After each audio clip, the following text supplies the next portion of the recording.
This is like home to me. We come once a month. We give small but meaningful gifts to the dancers to bless them. I call them one of the unreached people groups of the Tampa Bay area. We've been doing this, as I said, for 6.5 years, and for 5 of those years, Somebody Cares Tampa Bay, with their compassionate generosity, has supplied backpacks for the children of the dancers.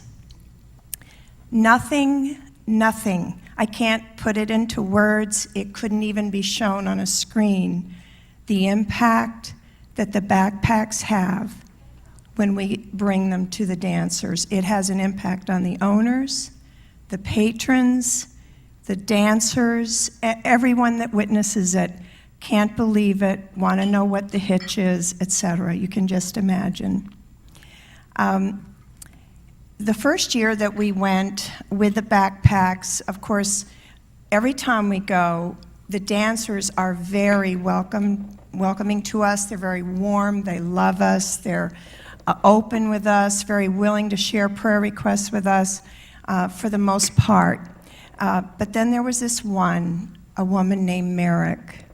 Merrick went out of her way to be as hostile and as unwelcoming to us as she possibly could, until a backpack arrived. We came into the club with the backpacks the first year, and she was not there, but the manager suggested that we leave one for her son. Her son didn't live with her, but she had a close relationship with him, and so we did so, even though she had never, ever received a gift from us. She always refused. So I was hoping that she would be willing to accept this fully loaded backpack for her son. That was in August. In September, when we went back for our monthly visit, Merrick came up to me, got right in my face, and thanked me for the backpack. Doesn't sound very big, but it was a huge breakthrough into the heart of this wounded young woman, excuse me. And in 2007, when we came in August for the back to school backpacks, she approached us, and rather than questioning, she presented a challenge, and it came out something like this. She says, "I don't suppose you would have 4 extra backpacks for my friend whose husband just committed suicide, leaving her with 4 school-aged kids. I don't suppose you'd have 4 for her, right?" Well, of course we did. Thank you, Kathy, Daniel.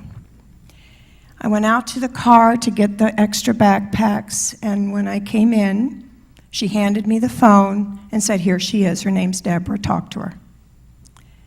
I spoke a difficult conversation with Deborah, who obviously was grieving, and through her halting voice and her tears, thanking me for providing, the backpacks for her children, because in the darkest of her hours, at least, there was something that she was able to do to maintain a normalcy in her household. And don't think for a minute that these are given without making sure they know they come in the name of the Lord. That was in 2007. 2009, Merrick died. Hard life. Liver shut down, kidney shut down. And Love's Way Out was honored with a request to help at her memorial service. They had it outside at a park. It was lovely. And several of us from Love's Way Out were able to go, providing some food and just helping in any way that we could. We mingled. We met a lot of her friends, and as often happens at a funeral memorial service, you find out a whole lot more about the person than you ever knew before.